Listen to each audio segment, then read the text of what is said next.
Rosa María Palacios en Exitosa, con la noticia veraz y los más acertados comentarios. Rosa María Palacios en Exitosa.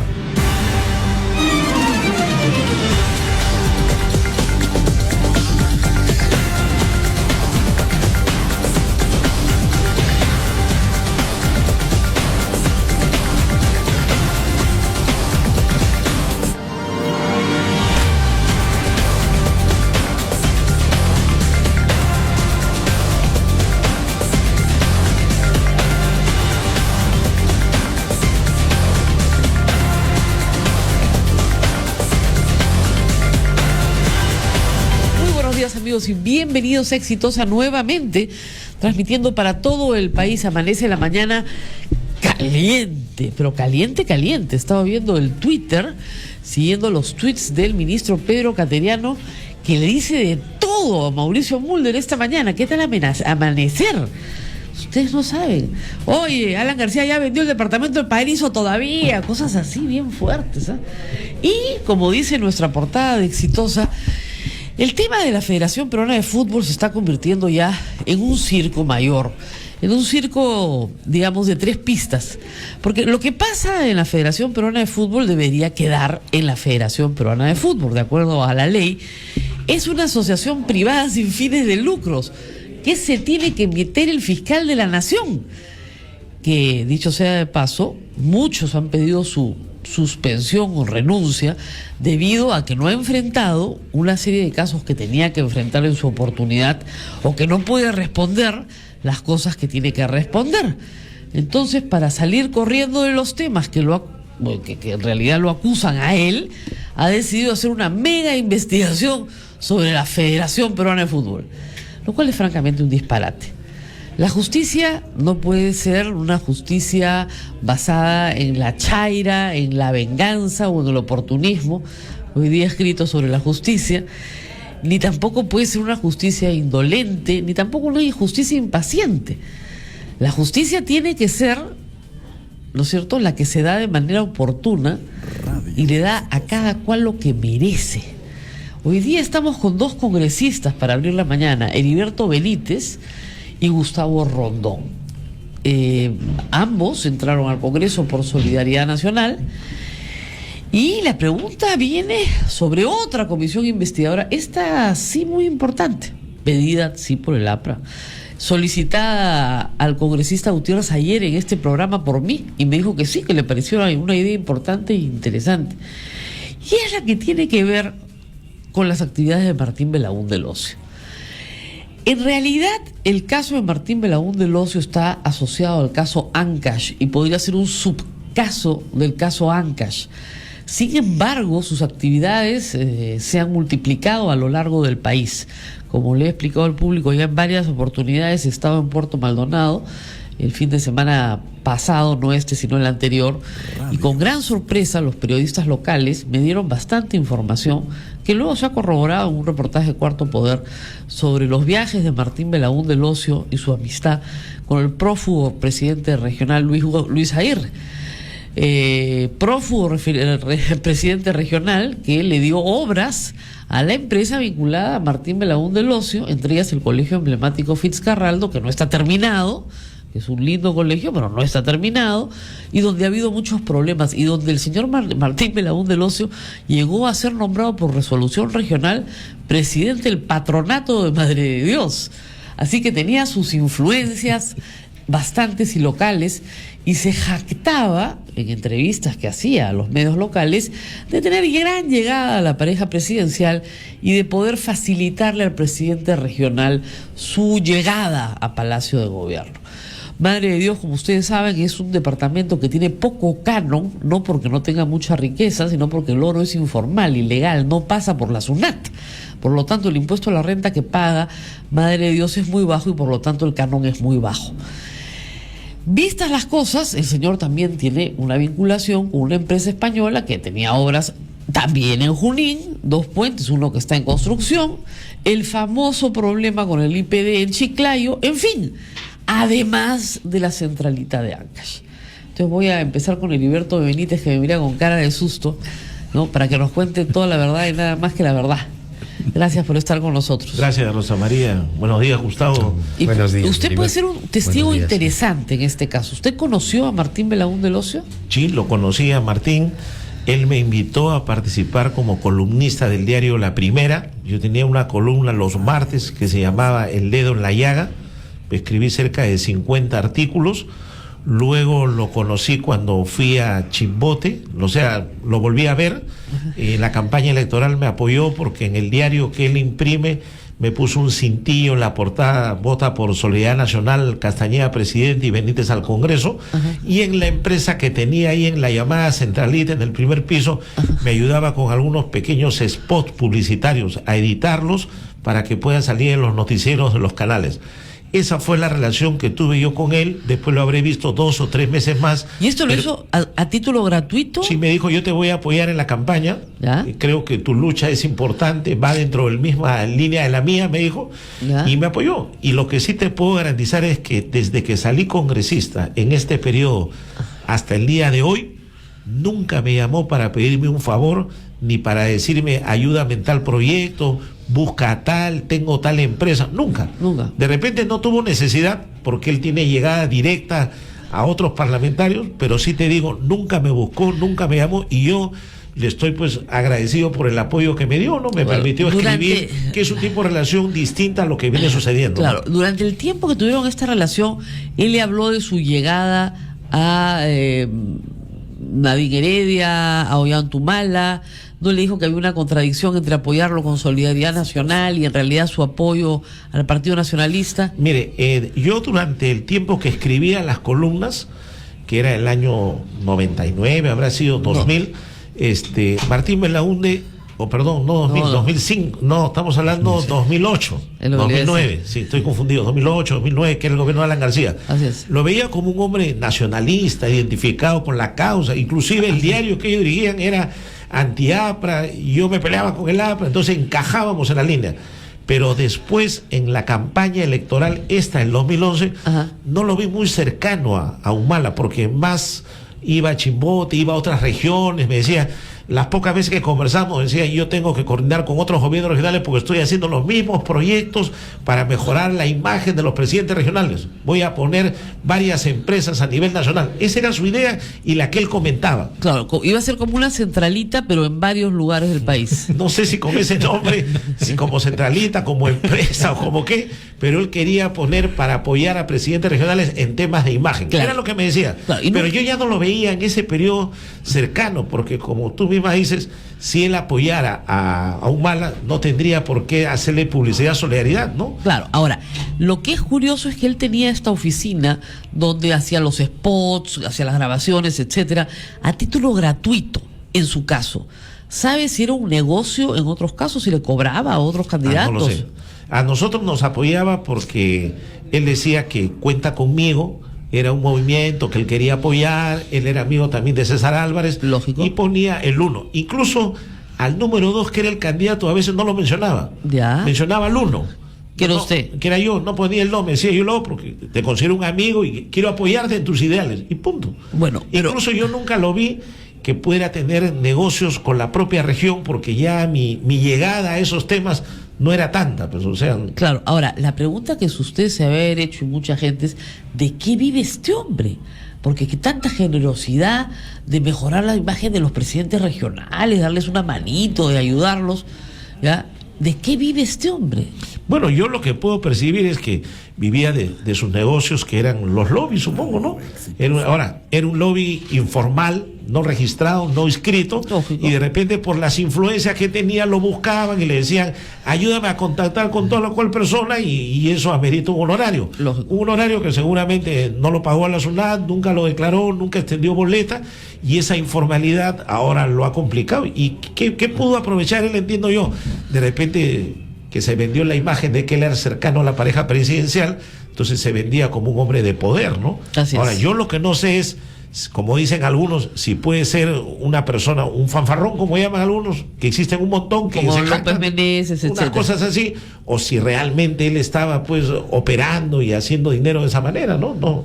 Ya no llego a tanto para poder describirlo, mi amistad o mi Ahora, cercanía estilo, con él no llegaba tanto. Estoy como fiscal, yo ya. Pero su estilo de vida era un estilo de vida, digamos, bueno. Sí, sí, era un estilo bueno. No se veía una persona necesitada, ¿no? En absoluto. Ahora, yo no sé si los ingresos de un diario te permitan. No. Digo, no sé, tú eres periodista, Rosa María. No Porque sé si del diario no iba a vivir. ni la publicidad, ni nada de eso. No. De eso no iba a hacerse rico. Por eso digo, no sé si será eso, y aparentemente era un empresario, ¿no? Yo supongo, no sé si en su familia se dedicaban a negocios, tenían empresas. Incluso ha salido que su familia, creo que su padre, habían contratado a Nadine Heredia para que haga un proyecto especial. No, le contrataron a Nadine para que haga la introducción de un nuevo mercado, de un nuevo producto al mercado en el 2007-2008, soluciones capilares. Le pagó $50,000, la verdad que bien generoso el honorario, y luego para un proyecto agropecuario le pagaron $30,000.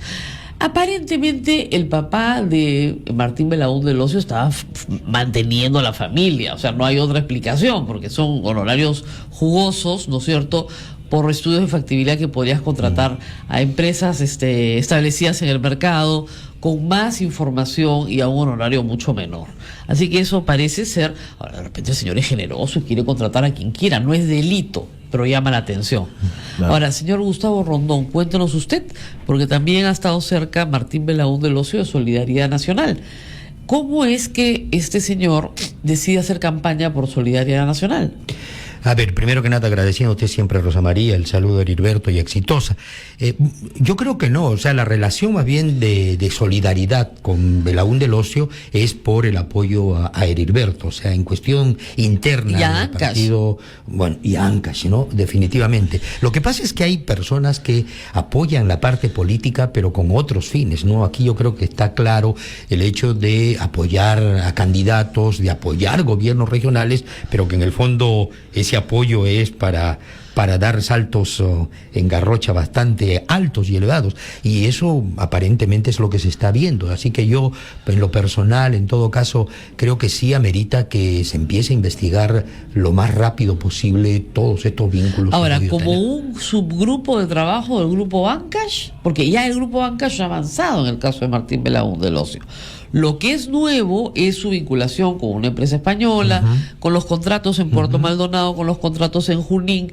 Entonces, ¿cuál es la propuesta? Yo sé que el Partido Aprista está presentando una moción hoy día, yo lo anuncié ayer, para crear una comisión investigadora sobre esto. ¿Cuál es la propuesta de ustedes? Para nosotros creo que debe hacerse una cuestión exclusiva, entre comillas, ¿no? Claro. O sea, tiene que coordinar, porque esto amerita. Además, en las investigaciones y de la experiencia que se recoge, Rosa María, cuando tú mezclas una cosa con la otra, al final de cuentas una le echa la culpa a la otra, se entrampa una con la otra. Mejor es hacer una cuestión cerrada, exclusiva, tales tiempos, tales personas, y a trabajar, ¿no? Lo más rápido posible. Es bien fácil, se van a Madre de Dios, una comisión, un fin de semana, y créanme que todos los periodistas que me están escuchando en Madre de Dios van a desfilar con bastante material. ¿Sí? Ellos saben exactamente lo que ha pasado, cuándo ha pasado y cómo ha pasado. La compra de un equipo de fútbol de la Copa Perú, por ejemplo, por Martín Belaúnde del Ocio, en Madre de Dios, en Puerto Maldonado, compró el Minsa. ¿Para qué? ¿Por qué? No es maternitario, no es de la zona, nunca ha estado ahí. No, sus viajes, puso incluso un departamento a donde se supone ha asistido Nadine un par de veces, se ha alojado cuando ha ido a Puerto Maldonado. Sí. Hay mucha información allá de interés que creo que podría ser útil para esto. Ahora, hay que decir una cosa, ser lobista no es delito. Lo que es delito es traficar influencias. Entonces, lo que tendría que probar la comisión, y entiendo, está probando la fiscalía, porque el señor está prófugo de la justicia, es tráfico de influencias. Sí, es correcto. Una cosa que yo quisiera agregar es el hecho de que, ya lo ha dicho Daniel Abugataz, o sea, ha dicho, hay corrupción en este gobierno, pero no con funcionarios de confianza. Eso significa que más bien hay que buscar ese lazo para ver este tipo de investigaciones. Y tal vez una cosa que sí es importante, más allá de buscar el golpe entre un partido y el otro, lo que tenemos que buscar es esa verdad, ¿no es cierto? Todo lo que estás describiendo en Madre de Dios, en Junín, en Ancash, y sabe Dios de repente en algún otro lugar más. Ahora, Rosa María, yo lo que digo es que el Congreso no debería de repente, para una sola persona, tener tantos grupos de trabajo, porque mira, la Comisión Orellana seguramente lo va a citar porque ha aparecido una carta fianza que aparentemente una de las empresas lo llamaba, va a citarlo en la comisión Ancash, se va a crear otra comisión. Entonces el señor Belaúnde va a estar en 4 o 5 comisiones que se van a repetir las actuaciones y habría que ver que se evite un poco eso, ¿no? O sea, hay temas específicos en los que él debe ser citado. Bueno, ahora... Bueno, usted sabe que los chicos malos siempre andan juntos. Pues. Claro, pues, y yo digo que deberían citarlo, pongamos tal comisión, tal comisión, tal comisión, y de acuerdo a eso... No, el problema en ese momento es incitable, porque el señor es prófugo de la justicia. Y después, cuando lo detengan, porque en algún momento lo tendrán que ir a visitarlo a la cárcel, porque como está prófugo, lo más probable es que la jueza le dé prisión definitiva hasta mientras dure su proceso.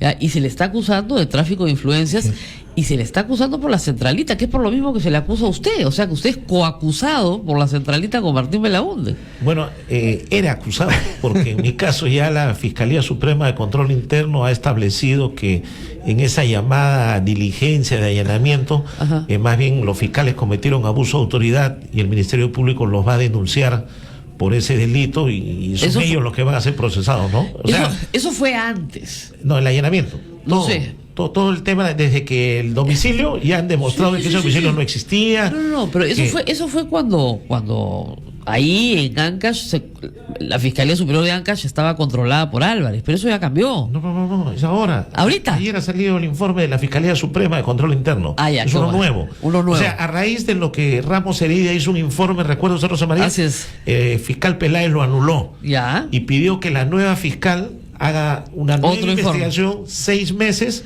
Han visualizado videos, han hecho inspección ocular, han pedido informe de registros públicos al municipio, han verificado los datos, han buscado sentencia del Tribunal Constitucional y han concluido que en mi caso, no en toda la centralita sigue, en mi caso se cometió un abuso de autoridad y a los 4 fiscales los van a denunciar penalmente. Por haber entrado a su cuarto. Por haber entrado a mi vivienda, para no ser tan pequeñito el cuarto, ¿no? Bueno, a mi morada. Usted decía que tenía un pequeño cuarto ahí, nada más.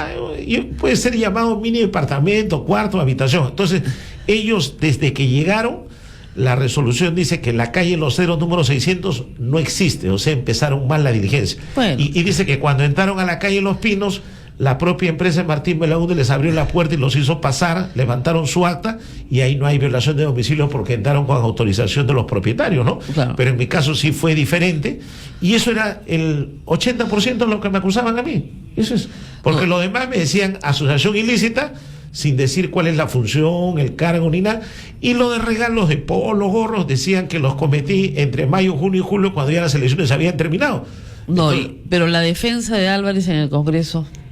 Bueno, eso no se está investigando, ¿no? O sea, no, porque se supone que era una vinculación política y eso sería un delito de función. Eso no lo ha investigado el Ministerio Público, nadie lo ha tocado, no sé si la comisión Ancash al final opine algo, pero hasta ahorita, de lo que me han denunciado, de lo que quieren levantarme la inmunidad, ya el 75% se diluye con este informe del Ministerio Público. Ahora, eso tendrá que ser evaluado por los congresistas al final, porque así es. No porque la fiscal lo diga, se va a archivar automáticamente. No, y luego de la fiscal pasa al juez y el juez va al Congreso. No, me refiero a las denuncias que le han hecho a los fiscales. No, sí, eso ya es otro problema. Es un proceso penal. Ese es un proceso de ellos, pero no de usted. Pero en el caso de como usted... son los mismos hechos, entonces sería raro que los fiscales estén denunciados por abuso de autoridad y yo esté denunciado si yo soy agraviado en ese caso, ¿no? Depende. Pues eso tiene que ser evaluado por el Congreso. Depende. Tiene que ser evaluado y yo al menos ya respiro un poco más tranquilo. Pero mejor que le levanten la inmunidad, pues. No, es que yo creo que no se trata de levantar por levantar la inmunidad, porque es para procesar y yo no he cometido ningún delito, ¿no? Si lo hubiera cometido, diría, me voy al juicio a defenderme. Yo creo que para procesar tienen que haber indicios. Si no hay indicios, no se puede procesar. Y ese es mi principio y yo quiero defender esa parte de los derechos fundamentales. ¿Y usted no cree que su amistad con Álvarez y estando el preso lo comprometa de alguna manera? Yo creo que las amistades no comprometen a las personas. Los hechos delictivos sí pueden comprometer, ¿no? O sea, usted puede asegurar que no ha recibido favor, ventaja, privilegio, beneficio alguno del señor Álvarez. Lo único que he recibido es una invitación para participar del Congreso, que eso no es un delito, y el apoyo de su gente que salía conmigo en la campaña, los polos que regalamos, y bueno, y yo no veo que eso sea un delito, pero después no he resultado favorecido con ninguna obra, ninguna empresa, no he sido miembro de funcionario de la región región, ni he integrado comité de buena pro, ni he sido árbitro, ni nada. No ha recomendado contratistas, Tampoco, no a ha ninguno. pedido contratos a personas, no ha obtenido... A pesar de la amistad que tenía con Álvarez, jamás pedí un favor para nadie. Es más, nunca visité un fiscal ni un juez para decirle, oye, ayuda a César Álvarez. Y eso lo pueden dar testimonio los propios jueces y fiscales. Pero sí lo defendió en el Congreso. No, lo defendí primero en el Jurado Nacional de Elecciones, Ajá. que fue una defensa pública. Anterior. Y con mucho honor y humildad te digo que logramos eliminar 7 tachas que le habían presentado y pudo asumir su cargo. Y en el Congreso, como yo salí electo por su partido, tenía una vinculación política y lo acompañaba cada vez que se investigaba y pedía que lo escuchen, ¿no? Eso es natural. Cuando investigan a Alan García, ya lo hemos comentado en ese programa, Mulder y Velázquez salen a defenderlo y, ahora, hoy nadie día, los acusa por eso. Usted me dijo la última vez que estuvo acá que hoy día usted sí cree que el señor está en problemas. Yo creo que hay que investigar, hay serios cargos que le están imputando de corrupción, hay el tema del sicariato y bueno, espero que la autoridad se pronuncie y aclare los hechos, ¿no? Y a usted no lo va a defender más. O sea, así como en mi caso, que al principio un cargamontón, ahora se va aclarando. No, todavía no es definitivo, pero al menos respiro más tranquilo. Escúcheme, pero entonces usted ya no lo va a defender más a Álvarez. Mire, en este caso yo no lo he defendido, he dado opiniones como amigo. En un momento dije que ponía las manos al fuego porque hasta ese instante no había pruebas. Ahora ya no puedo decir lo mismo, hay que esperar el resultado de las investigaciones, ¿no?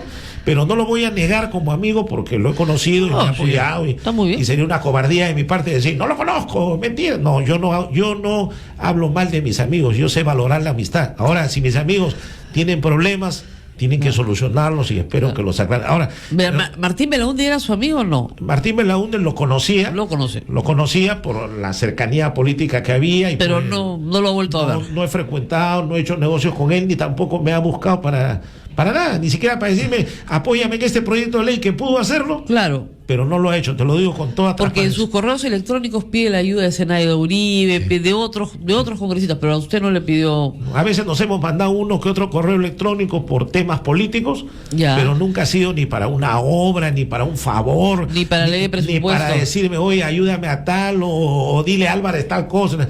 Es más, creo que hasta él tenía más llegada a Álvarez que yo, porque él viajaba más seguido a Chimbote. Yo no tanto, ¿eh? Claro. O sea, esa es la verdad de las cosas. Vamos a rir el congresista Rondón. Bueno, congresista Rondón, ¿qué va a hacer el Congreso con esto? ¿Qué cree usted? Yo creo que sí debe hacerse una comisión específica y más bien a lo que comentaba Heriberto en un momento de ello, más bien son los presidentes, y ese es un pequeño error en el Congreso, que los presidentes son los que tienen que evitar esas duplicidades. Más bien, en el fondo, si la Comisión Orellana empieza a tocar algo de Martín Belaúnde Locio, indudablemente que tendrá que coordinar con el otro presidente. No cometer el error que uno lo llama, el otro lo llama, el otro también lo llama, al final de cuentas El problema es el siguiente, o sea, Orellana es una persona que no está vinculada a la pareja presidencial, por lo tanto es un caso de interés público porque hay muchas víctimas y además poderes del Estado estafados, etcétera. El caso de Álvarez tampoco está vinculado a la pareja presidencial, más bien es un caso de estafa al Estado. Pero el caso López Meneses y el caso Martín Belaúnde sí van a estar vinculados a la pareja presidencial. Eso es lo que les da el carácter de calientes, de políticos. Y lo que se va a tratar de hacer en esas comisiones probablemente es tratar de encontrar la mayor cantidad de vinculaciones posibles al presidente de la República.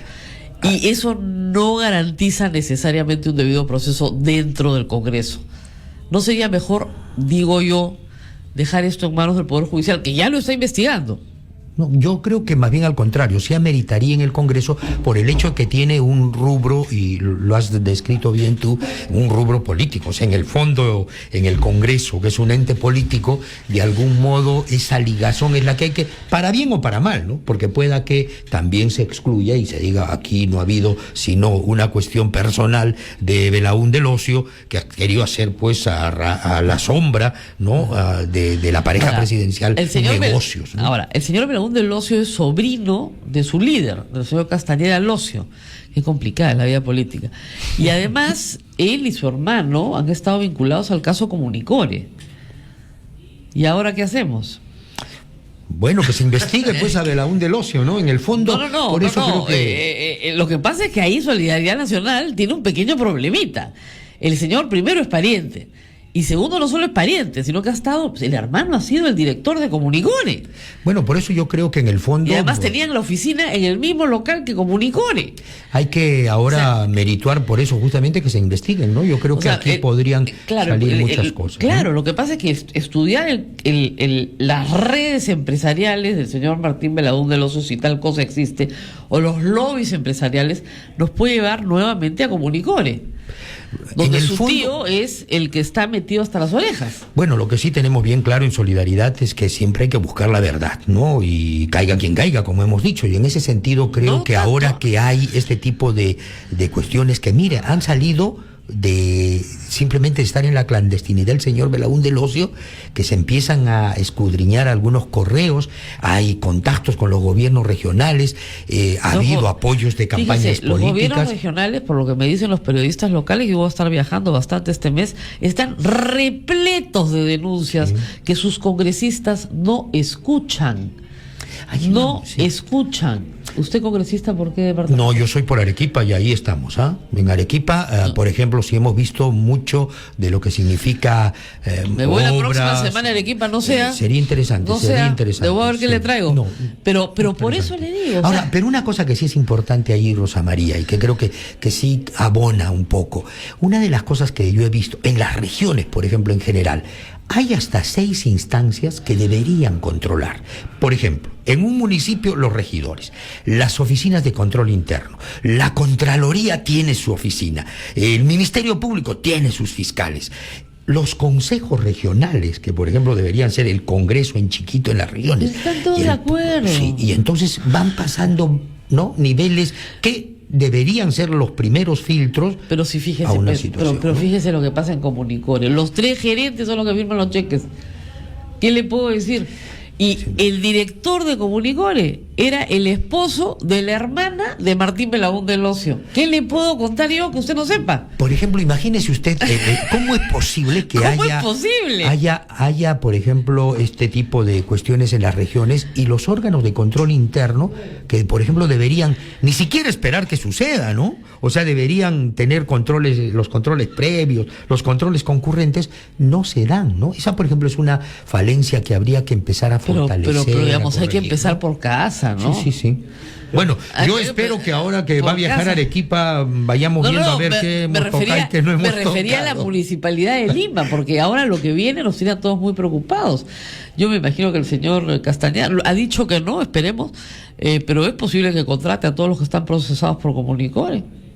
Bueno, hay que estar expectantes. Es posible que los contrate a todititos. ¿Y qué hacemos? Bueno, le hacemos comisión investigadora. Ya le han hecho comisión investigadora a Comunicore varias veces, ya no hay nada más que investigar. Rosa María, yo lo que creo es que, como bien lo has dicho, hay que tener cuidado con la politización extrema del caso Belaúnde. Sí, porque claro. Acuérdate que eso puede llegar a la pareja presidencial, se habla de una persona cercana, entonces esto debería, más aún creo yo, investigarlo el propio Ministerio Público para ver hasta dónde llega. Y si se van encontrando vínculos de políticos, ya el tema se puede ampliar. Porque si no, mañana alguien puede decir también, soy un perseguido político, soy cercano a la pareja, me persiguen por mis ideas. Lo del ahora, lobby es Martín mentira, Belaúnde... mira, pueden decir, lo de los lobbies no es delito, va a decir, yo no he cometido nada, a mí me están persiguiendo por ser cercano a la pareja presidencial, y se puede politizar. Pero por ejemplo, termina asilado en Caracas. Pero lógico, y sin querer uno le va dando los insumos para que se ponga una figura política. Cualquier día, usted ha dado una buena idea, cualquier día aparece Martín Belaúnde del Ocio en Caracas, no me extrañaría. Bueno, muchísimas gracias a los dos por haber estado acá, gracias a ti, conversando sobre estos temas de corrupción, que son más interesantes que hablar de Burga, la verdad. Sí. Señor fiscal Ramos, ocúpese de estas cositas, ¿no? Voy a estar hablando de la Federación Peruana de Fútbol, a ver si no se ocupa de verdad. Rosa María, para terminar, yo te diría nomás una cosa. A raíz de este informe de mi caso que ha salido en la Fiscalía Suprema, me preocupa mucho el informe que hizo la Comisión de Ética respecto a mi persona, porque creo que con la Fiscal Suprema con todo respeto, se ha desenmascarado al señor Lai, porque Lai ha mentido en su informe al decir que yo obstruí diligencias y la Fiscalía ha mostrado lo contrario. Yo sí creo que Lai ha mentido ha falseado y eso es peligroso. En eso discrepamos, No, porque yo, hasta pero le doy donde... mi opinión. Yo creo que ha también, falseado. pero yo discrepo, porque el señor Lai dio la información que todos teníamos antes de la investigación. No, pero Lai ha concluido que yo obstruí una investigación. Sí. Y la fiscal ha dicho que no hubo obstrucción, que los Bueno, fiscales cometieron abuso de autoridad. Todo lo contrario. Eso, pero lo ha dicho ayer, pues. Pues entonces, ¿qué debería hacer él? Retirar su informe y volver a evaluarlo. Probablemente. Por eso, pero si dice- no lo hace. Pero decirle mentiroso no lo va a ayudar. No Ahora. es que me ayude. Yo creo, no es que me ayude, Rosa María. Yo No lo va a creo, ayudar. a mí me gusta decir las cosas como son. Y yo le advertí al señor Lai en la comisión en 3 veces que me presenté, le dije, señor, esto no es cierto, y no me hizo caso. Y ahora que sale la fiscal, ¿cómo se sentirá el señor Lai? No lo sé, pero creo que a él le habló con el correspondería fiscal. de oficio. ¿no? Usted llamó al fiscal superior porque estaban invadiendo su casa, ¿no se acuerda? Yo llamé por teléfono para que vaya el fiscal de prevención de delitos porque era a las 4 de la tarde y no llegaba. Ya. Tenía que oír al señor, ¿por qué no llega? Y llegó a las 6 de la tarde. Y esa acta que hizo me ha servido para demostrar. Rosa María, si no hubiera tenido el acta del fiscal, si no hubiera hecho la denuncia, hoy día nadie me creería. Porque usted me diría, ¿y por qué no lo denunció, señor Benítez? Usted se ha acusado. Yo hubiera dicho, no denuncié porque no quería pelearme. Gracias a la denuncia que presenté en su momento, hoy día se ha podido esclarecer los hechos. Vamos a contrastar todo esto. Bueno, Así muy es. bien. Muchísimas gracias Pero sí por haber creo que estado. Lai mintió y debería enmendar o renunciar a la comisión de ética. No se lo creo. digo con todo respeto. Yo lo que yo creo es mi opinión personal y se lo digo con la verdad. Y no soy pastor, yo no tengo la Biblia de por medio, pero él falló y me ha causado un daño. Muchas Bueno, gracias. Vamos a la pausa. Muchas gracias a los dos Gracias, por haber Rosa estado María. con nosotros, Gracias, porque acá éxito. están ya todos parados esperando para el micro noticiero. Ya. Ok. Gracias por estar Gracias. con nosotros. Volvemos. Continuamos con Rosa María Palacios en Exitosa. Bueno, vamos a dejar la política para hablar de economía. Y vamos a volver a hablar de economía seguido, lo cual no es bueno. Cuando los países hablan de economía todos los días es porque la economía no está bien. Y tenemos problemas. Ayer yo le contaba en Twitter a la gente que fui al Scotiabank en la tarde, tenía que comprar unos dólares y hasta el mismo cajero me dice, señora, el cambio está a 3.05. Ese fue el tipo de cambio de ayer en la tarde. Y por más que el Banco Central de la Reserva, esté haciendo magia, el tipo de cambio está sufriendo y estamos viviendo una mini devaluación. O sea, ya ahora el dólar está en 3. Esa es la verdad. 2.96, lo que quieran, está en 3. Y esto va a continuar, no va a continuar. Y eso no ha sido noticia en ninguna portada, o sea que lo tienen más o menos tapadito. Pero eso nos afecta y bastante. El Perú sigue creciendo, eso es bueno, pero no está creciendo a las velocidades necesarias para desarrollarse correctamente. El barrio está mal, sabemos que en Chile hay problemas, que en Colombia hay problemas, pero aquí parece que no hubiera ningún problema. Y para hablar de los problemas está con nosotros el exministro Ismael Benavides. Muchas gracias por estar con nosotros. Buenos días, Rosa María, gracias. Primero, el tema del dólar. A pesar de todos los esfuerzos, y por más de 20 años, de desdolarizar la economía peruana, y se estaba logrando, creo que en los últimos 2 o 3 años, cada vez que hay una devaluación, el público inmediatamente se asusta y se regresa al dólar por ser la moneda más fuerte. Así es. ¿Eso es lo que va a pasar en los próximos días, cree usted? Yo creo que sí. El Perú se estuvo dolarizando mientras se revaluó el sol, se puso más fuerte. Se estuvo desdolarizando, Pensando, perdón, así es. y ahora obviamente se está dolarizando. La gente está volviendo a ahorrar en dólares ante esta situación del alza del tipo de cambio. Entonces yo creo que tenemos un entorno que apunta a eso, lo que tú has mencionado, las monedas de los países vecinos se han devaluado, pero además tenemos un déficit comercial importante, las importaciones son mayores que las exportaciones, lo cual genera una demanda de dólares, y con este anuncio de la Reserva Federal de los Estados Unidos de que están suspendiendo el famoso tapering, el quantitative easing que emitían monedas, eso presagia una alza de las tasas de interés y los capitales se mueven a donde les renta más. Y obviamente eso está haciendo que hayan capitales, especialmente inversionistas que han estado en la bolsa o en otros instrumentos. Los capitales especulativos se van. Se van. Eso demandan dólares y los retiran. Entonces eso presiona el tipo de cambio hacia arriba. El Banco Central, como tenemos un poco más de 60.000 millones de dólares de reservas, que son unos 18 meses de importaciones, que es una cifra cómoda, tiene el manejo como para administrar el alza del tipo de cambio. O sea, no van a haber hipos fuertes, sino una alza sostenida. Si el Banco Central no hiciera eso, ¿a cuánto estaría el tipo de cambio?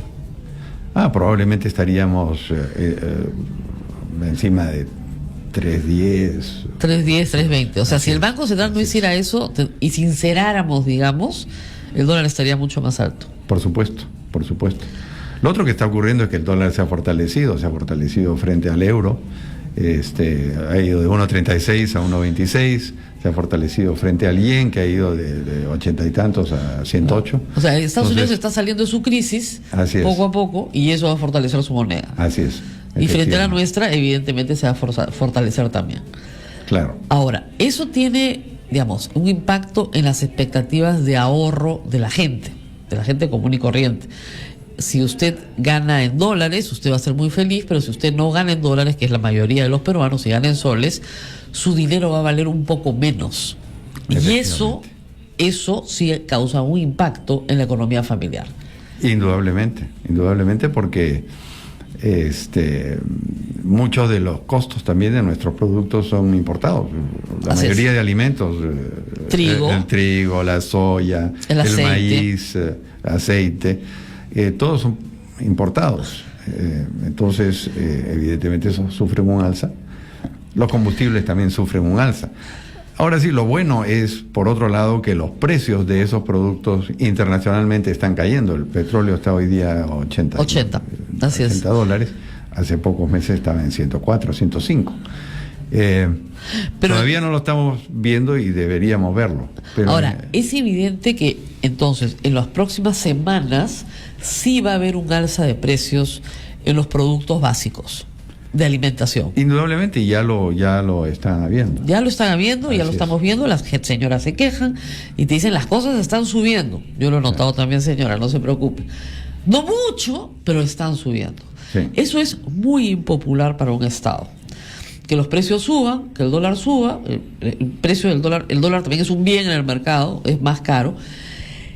Y eso hace que los gobiernos tomen a veces decisiones irracionales. Como por ejemplo, un año antes de las elecciones, gastar como locos. Uh-huh.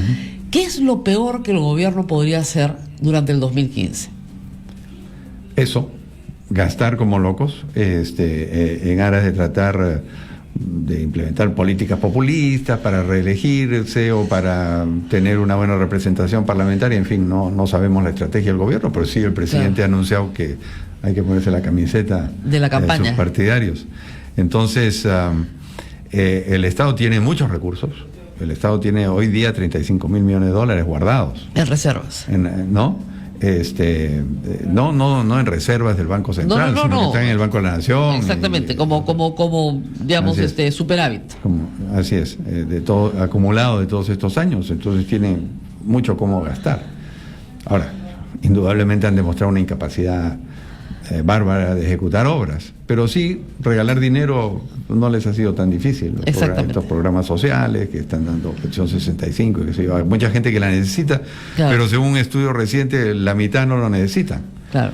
Entonces, eso es lo peor que podía pasar, pero además eso se traduce inmediatamente a inflación, a alza de precios, porque genera más demanda y la demanda. Exactamente. Si el Estado inyecta mucho más dinero en la sociedad, inmediatamente eso genera inflación y eso genera un alza de precios, que es exactamente el efecto que no quieres que se genere y por el cual eres impopular. Así es. Entonces, gastar como loco es lo peor que puedes hacer desde un término de vista simplemente político. Sí, claro. Ahora, el otro problema que tenemos en el Perú es que el PBI no crece. Y no crece por la maldad del universo, sino no crece por razones bien concretas, porque no hay inversión que esté comenzando a producir y que sea gran producción. ¿Qué está pasando ahí? Bueno, yo creo que hay una inacción y una incapacidad de gestión total del gobierno. los proyectos mineros, Así es. que como bien saben, los proyectos mineros grandes tienen impactos grandes en la economía. Lo que se están terminando hoy día son productos de contratos firmados en gobiernos anteriores, ¿no? Así es. Bueno, Toromocho, Las Bambas, que viene en el 2016, Constancia, etcétera. Todos estos son productos de gobiernos anteriores. Este gobierno no ha firmado ninguno. Cosas como Tía María, que no parece que no va a salir. Así es, indudablemente. Han elegido a todos los radicales en el barrio y nadie no van a permitir que esto salga adelante. Si el gobierno hiciera un esfuerzo, ¿no es cierto?, de conciliar con esos radicalismos, porque se puede hacer en un trabajo largo y sostenido, podría salir adelante el proyecto. Hoy Arequipa le debe a Cerro Verde buena parte de su desarrollo. Indudablemente. Ok, y le podría deber a Tía María también buena parte de su desarrollo, pero hay que demostrar que eso es verdad y que el impacto ambiental que se utiliza para oponerse al proyecto puede ser manejable. Y es curioso nuestro país, porque por ejemplo en Madre de Dios, donde el impacto ambiental es brutal, los mineros están artesanales caminando al revés. Es decir, por favor no nos quiten la minería y nosotros estamos dispuestos a reducir el impacto ambiental. Claro. ¿No? Es exactamente el camino, pero al revés, ¿no? Así es. Pero igual lo que pasa en Oroya, ¿no? No nos quiten nuestra forma de vida, nuestra economía. Ahora, en estos grandes proyectos de inversión, ¿qué podríamos esperar del gobierno el próximo año? ¿Nada? ¿Solamente remar hasta que llegue el 2016? Yo creo que sí. Hoy día los proyectos que están en marcha van a seguir en marcha. Vale. Pero ¿quién va a iniciar un nuevo proyecto, un megaproyecto? El 2015. 15, 16 meses antes de que se vaya el gobierno. Nadie. Entonces yo creo que las proyecciones del crecimiento del PBI que nos prometieron tan auspiciosas para el próximo año. No, yo creo que van a ser mucho más bajas. Yo estaba leyendo hoy día el artículo de Roberto Abusada en El Comercio, sí, que apunta pues que de todas maneras va a ser mucho menor y con suerte estaremos 4%. Este año vamos a estar en 3, con suerte. Con suerte. Por debajo del 3 probablemente. Así es. Y un Estado como el peruano no puede crecer a 3%, no, porque su crecimiento poblacional creo que es 1,5%, o sea que en realidad no estás creciendo nada. Tiene que generar 300.000 empleos al año nuevos. Exactamente. Entonces no hay forma. O sea, si tú creces a menos de 6, en realidad no le estás garantizando a la gente que pueda salir de la pobreza, que ese es el objetivo final. Así es.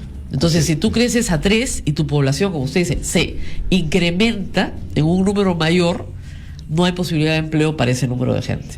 Y regresamos a los años malos, a las vacas flacas que ya conocemos. Ahora, es verdad que no se ha parado el crecimiento, es verdad que yo me acuerdo, hemos tenido gobiernos espantosos. Acuérdense cuando el Perú decreció 10%, decreció. Sí, claro. Con el 82 y el niño el 83. El niño el 83. Claro. O sea, decreció. Hemos vivido en crisis, por lo menos mi generación. Nuestra generación sabe de crisis y sabe de crisis mucho. Así es. ¿Ya? Pero justamente porque nuestra generación sabe de crisis, por ejemplo, que sube el dólar, inmediatamente moviliza a un grupo de gente a refugiarse al dólar lo más rápido que pueda. Así es, porque es lo que nuestra generación ha vivido, son nuestros reflejos instantáneos. Claro, no te olvides que cuando terminamos el primer gobierno de Alan García, entró Fujimori, el 80-85% de los depósitos en los bancos eran en dólares. La gente se refugiaba en dólares, los cambistas pululaban por todas las calles, se transaba en dólares.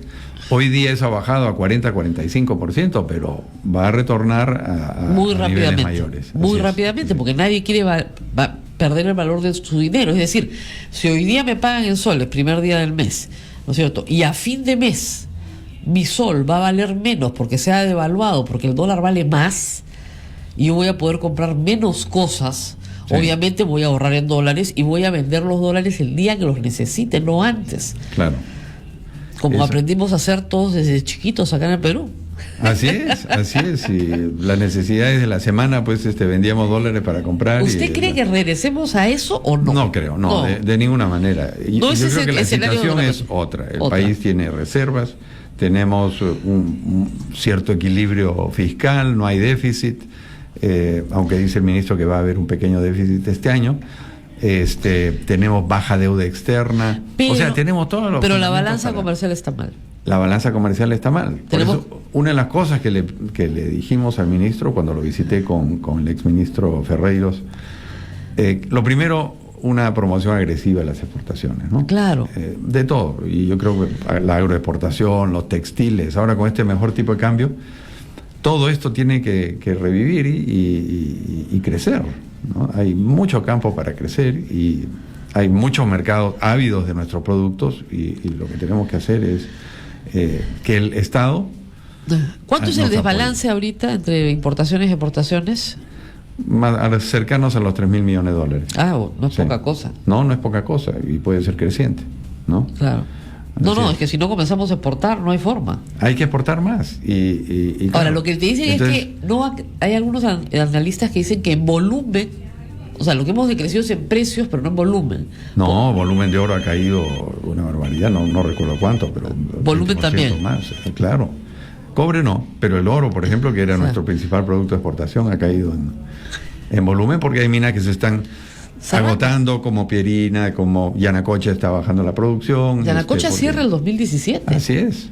Yanacocha, a mí me hace un poco de gracia en Cajamarca toda esta pelea contra Yanacocha. Por si acaso ya se va, el 2017 ya no va a haber Yanacocha. Claro. Entonces, por lo tanto, no va a haber forma. ¿Quieren que haya llamadas del público? Sí, para hacer preguntas de economía, por favor. Nada más. Les pido que por favor se pongan los auriculares. Un par de preguntas. ¿Aló? Aló, muy buenos días. Buenos días. Sí, Rosa María, preguntas de economía.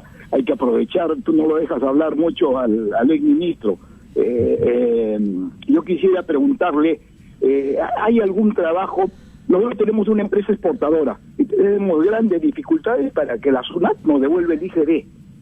Te ponen miles detrás y eso traba los procesos de exportación, porque si yo exporto algo y tengo un 5 o 10%, espero la devolución del IGB, que es pagado, que es adecuadamente controlado, pero es un exceso, hay que hacer un lobby, hay que hablar con Belaúnde seguramente para que nos devuelvan eso. Muchísimas gracias. Muchas gracias.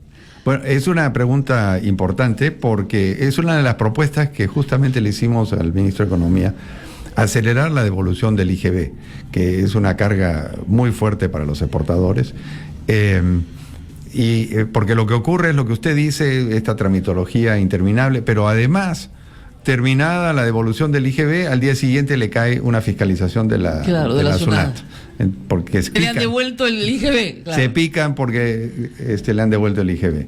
Entonces, yo lo que creo es que, primero, suspender este tema de las fiscalizaciones inmediatas. Segundo, que se devuelva con una declaración jurada. Y se fiscalice ex post. Y se fiscalice ex post. Y se devuelva además de inmediato en un plazo perentorio de 3 días, 5 días. Y también importante es la devolución anticipada de IGB para los proyectos que requieren la opinión favorable del sector. Le dijo, ¿por qué no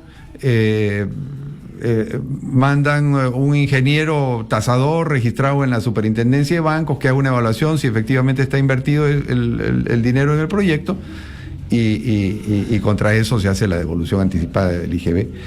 Hay fórmulas, lo que se requiere es la voluntad del gobierno y obviamente la capacidad analítica y de gestión para lograrlo. Cuando tú no le devuelves el IGB al exportador o no das la devolución anticipada del IGB a quien le toca recibirla, le estás quitando capital de trabajo. No solamente capital de trabajo, sino competitividad afuera. Así es, afuera. No puede competir. Así es. Te lo estás matando. Y no puede ser que la SUNAT, que yo siempre digo, es un OPD del MEF, no es un organismo autónomo, es un organismo público centralizado del MEF, no siga las políticas de Estado del MEF, ¿no? Ese es el tema. Así es. Y yo espero que el gobierno pues tome esta medida, que estoy seguro sería un aliciente importante para los exportadores, especialmente a los exportadores pequeños, ¿no? Vamos con otra llamada, si me permiten. ¿Aló? Buenos días, doctora. Sí, señora, su llamada. Una pregunta, economista, quisiera saber quién controla la Superintendencia de Banca y Seguros, en el sentido de que los bancos son agiotistas y cobran demasiados intereses, y sobre eso quisiera que me hablara un poco. Muchas gracias. Muy bien, muchas gracias. Bueno, la Superintendencia de Banca es una entidad autónoma. Es el así. superintendente es nombrado por el Congreso de la República y por un periodo de 5 años, y tiene absoluta autonomía para actuar. En el Perú no hay control de las tasas de interés, lo cual está en la Constitución y es bueno. Aquí la práctica, la teoría es que el mercado es el que va fijando las tasas de interés. Ahora, indudablemente hay instituciones financieras, bancos que cometen excesos, especialmente en ciertos tipos de préstamos, como para tarjetas de crédito, como para Crédito de consumo. por créditos de ejemplo. consumo, o a veces las microempresas. Entonces ahí es muy importante que la información, la transparencia, que el cliente conozca las tasas y que tenga cuidado también de no endeudarse con esas instituciones, porque evidentemente una entidad que le va a cobrar 100% o 200%, simple y llanamente va a ser imposible que paguen el crédito. Así Yo creo es. que también es una cuestión de ambos lados, ¿no? De corresponsabilidad. Así es. No hay que tomar créditos que no se pueden pagar, y hay que ser muy minuciosos, pero realmente muy minuciosos, para saber qué tasa de interés va a pagar, porque eso hace una gran diferencia. Y si usted tiene una tarjeta de crédito, mi recomendación es que solamente se endeude por lo que puede pagar ese mes. Nunca deje para el mes siguiente, no pague en cuotas, señora, es lo peor que puede hacer, porque la refrigeradora le sale 2 refrigeradoras en vez de una. Efectivamente. Ese es mi consejo. Pero bueno, entonces, las noticias, el titular sería: la cosa no viene muy bien. No, ¿cómo sería? Alegro ma non troppo, para ponerlo. No, mira, yo sí creo. ¿Qué pasa? El Perú tiene todavía mucho campo para crecer. Supongamos que queremos alcanzar a Chile en ingreso per cápita. Y esa diferencia, que es mejora en nivel de las gentes, mejora en los nivel de vida de la gente, mejora en los ingresos, nos permite crecer sin depender tanto del entorno externo. El ministro ha hablado de vientos en contra. Yo creo que indudablemente hay ciertos vientos en contra, pero también tenemos vientos favorables.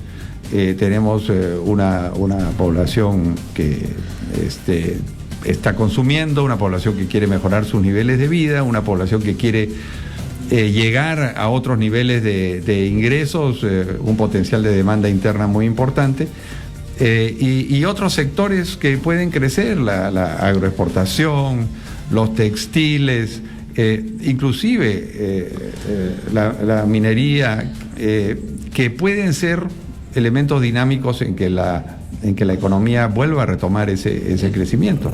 Además, hay recursos para financiar proyectos, asociaciones público-privadas, infraestructura, que puede ser parte de este motor que realmente podría hacernos retomar el crecimiento. Pero lo fundamental es la capacidad de gestión y la decisión del gobierno de llevarlo adelante. Así es. Bueno, muchísimas gracias a Ismael Benavides por haber estado con nosotros. Vamos a la pausa y regresamos. Bueno, yo estoy acá comentando en Twitter que el señor Martín Belaúnde Locio tiene todas las figuritas del álbum. ¡Qué bárbaro! O sea, tiene relación con Ollantumala, tiene relación con Nadine Heredia, tiene relación con César Álvarez, tiene relación con Orellana, tiene relación con el presidente regional de Madre de Dios, tiene relación con el presidente del IPD, tiene relación, caracho. Lo único que nos falta es una figurita de Martín Belaúnde Locio y López Meneses, ¿no? Una cosa así, ya para juntar los casos, ¿no? Y para que todo sea más confuso todavía. ¡Qué barbaridad! Parece tratarse de un caso de lobby fuerte. Así como López Meneses vendía sus influencias o las manifestaba en torno al ejército y a la policía, pues parece ser que Martín Belaúnde Locio, declarado por sí mismo empresario, lo que hacía era vender sus influencias en proyectos de construcción. No hay otra explicación. En fin, vamos a un caso más antiguo, a un caso que se ha seguido durante muchísimos años en el Perú, con altos y con bajos, con adelantos y con retrocesos. El caso de las esterilizaciones forzadas en la década del 90. Un caso muy complejo porque se ha podido acreditar durante el estudio de este caso que un número importante de mujeres fueron esterilizadas sin su consentimiento informado, sin su información completa. Algunas de ellas sufrieron consecuencias en su salud, incluso llegando a morir, por no haber sido advertidas a profundidad del procedimiento definitivo que se les estaba haciendo. Un procedimiento de esterilización no permite que una mujer vuelva a salir embarazada si es que ella así lo desea.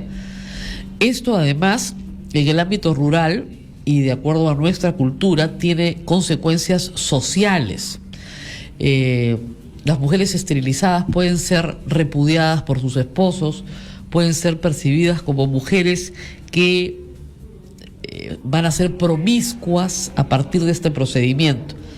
Desde el lado del Estado se ha aprobado que hubo un plan nacional de esterilización. El Estado se defiende diciendo que el plan nacional de esterilización no fue un plan de esterilización forzada, sino voluntaria. Sin embargo, dado los incentivos que se dieron a médicos, enfermeras, las cuotas que se impusieron en algunas regiones, esto movilizó a personal de salud a cometer excesos lamentables y a reclutar mujeres, repito, que contra su voluntad fueron sometidas a procedimientos de esterilización. Un hecho, como ustedes comprenderán, gravísimo, que atenta contra la vida, el cuerpo y la salud de las personas. Hay un caso emblemático que es el caso de la señora Mestanza, de Mamertita Mestanza, que falleció, que fue llevado a los tribunales, que se ganó, pero ahora vamos a conversar con la gente de Demus que está con nosotros para que nos cuenten en qué va el caso y la preocupación que ellas tienen en este momento en particular por el proceso. Gracias por estar con nosotros. Estamos con María Isabel Sedano, directora de Demus. Gracias por estar con nosotros. He hecho un resumen muy apretado para recordarle a la gente los hechos centrales. Buenos días, gracias por la entrevista. Me parece una buena introducción del tema, ¿no?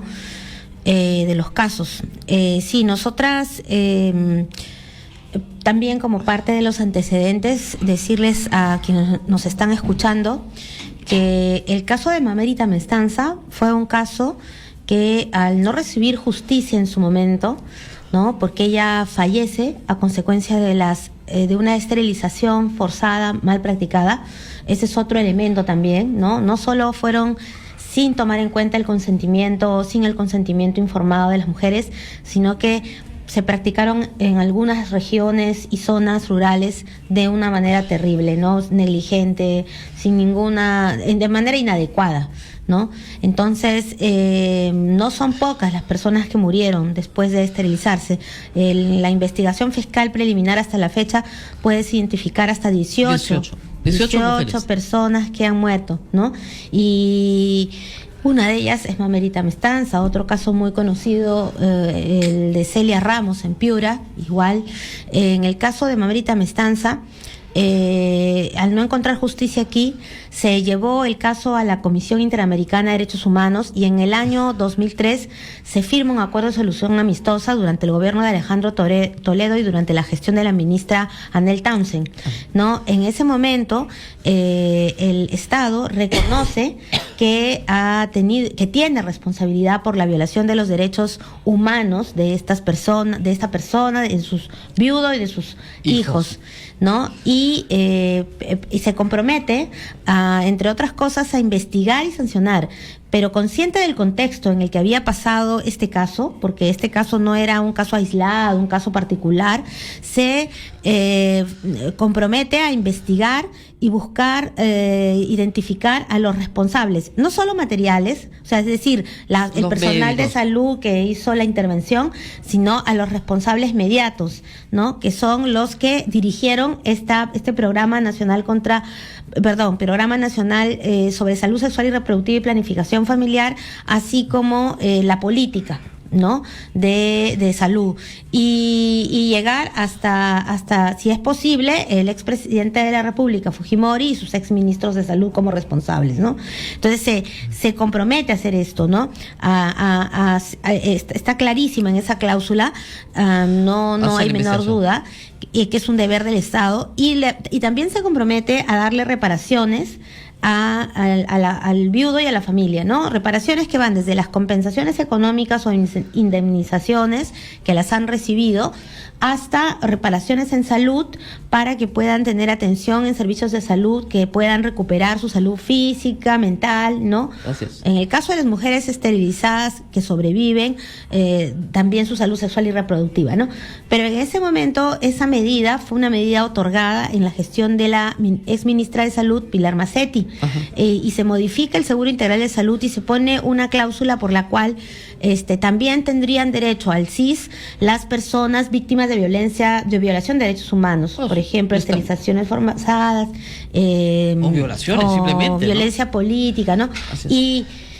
Pero esa norma, que era tan clara, con el tiempo, durante el gobierno de García, se cambia, ¿no? Se le retira esa especificidad al programa del SIS, de salud, y ya se desnaturaliza porque es un programa universal. Bueno, no es universal, es un programa... Pero es universal, así es, para todas las mujeres que están en edad reproductiva tienen derecho al SIS. Claro, gracias. Es un programa que ya pierde su carácter reparatorio. En ese sentido, una de las demandas es que se pueda volver a incluir esta especificidad, porque de esa manera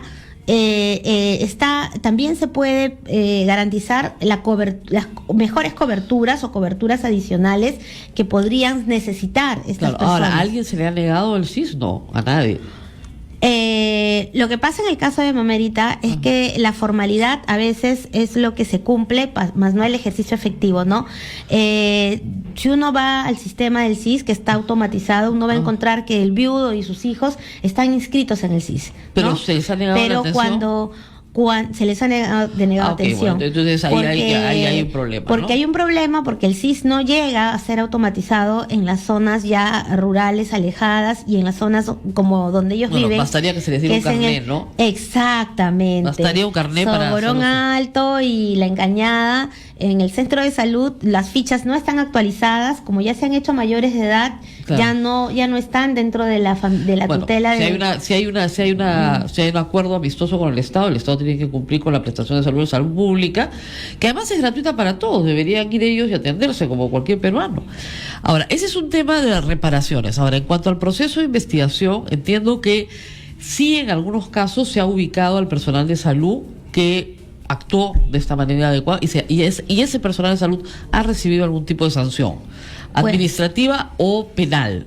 Bueno, solo para redondear lo de la reparación, gracias por el comentario sobre que bastaría una acreditación, porque precisamente es lo que nosotras también estamos pidiendo. Un carnet. Porque de esa manera, además, en el SIS, lo cierto es que desde que se crea el SIS con carácter reparatorio en la época de Massetti, la falta de promoción del servicio como derecho de reparación a las víctimas de esterilización forzada hace que a la fecha solamente sean 80 las mujeres que están inscritas en ese seguro. Claro. Cuando sabemos solo en el proceso fiscal, de investigación fiscal, que hay 2.074 víctimas identificadas, ¿no? Claro. Y que deberían por lo menos esas 2.074 víctimas identificadas tener el SIS. Ahora, ¿no? también ellas tienen que ocuparse de hacer el trámite, ¿no?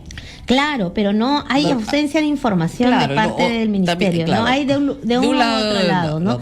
Y no hay que olvidar que para muchas de estas mujeres, porque se han levantado información al respecto, hay temor de acudir nuevamente a los centros de salud porque se encuentran con el mismo personal que les esterilizó cuando se levantan. Eso pasa, las mujeres de Anta mucho lo han dicho, ¿no? De Cusco. ¿Para qué van a ir? Claro. Exacto, están las mismas personas. También en el caso de la familia de Mamerita Mestanza, otra reparación a la que tienen derecho es la educación. Y ahí también nos hemos sorprendido porque en la última reunión ante la Comisión Interamericana que llevamos a cabo el 29 de octubre por este caso, el Estado lo que dice es que se ha reunido con la familia de Mamerita Mestanza y 5 de los hijos también por el transcurso del tiempo. Estamos viendo que desde el 2003 hasta la fecha, o sea, recién se han reunido y les han ofrecido la posibilidad de educarse. Bueno, 5 de ellos han renunciado a su derecho, ¿no? Su derecho. Y 2 de ellos están, uno no ha acudido a hacer gestión de su derecho y otro está estudiando en un colegio. Nosotros lo que hemos formulado para este caso, pero para en general dentro del marco de una política de reparaciones integrales, es que sí, el Estado debería garantizar no solo el acceso a la matrícula y oportunamente de los sobrevivientes, de las víctimas, de los hijos o hijas, sino también un estipendio que pudiera crear las condiciones para que estudien. Claro, pero no era el acuerdo era que estudien. Y si renuncian a su derecho, ¿no lo puedes obligar? No. Sobre el tema de la renuncia sí tenemos un cuestionamiento, no por tanto que se les obligue, sino porque se han demorado tanto tiempo que cuando eran chicos, cuando eran niños, pero sí han tenido menores de edad, pero sí han tenido acceso a la educación pública, por lo menos. Lo más probable es que sí lo hayan tenido. El problema es que muchos de ellos no. Hay que entender que para esta familia, en todo caso, y seguramente que para muchas de las familias habría que analizar caso por caso ahí también, fue un hecho tan traumatizante la pérdida de su madre en esas condiciones de coerción, además de maltratos, ¿no?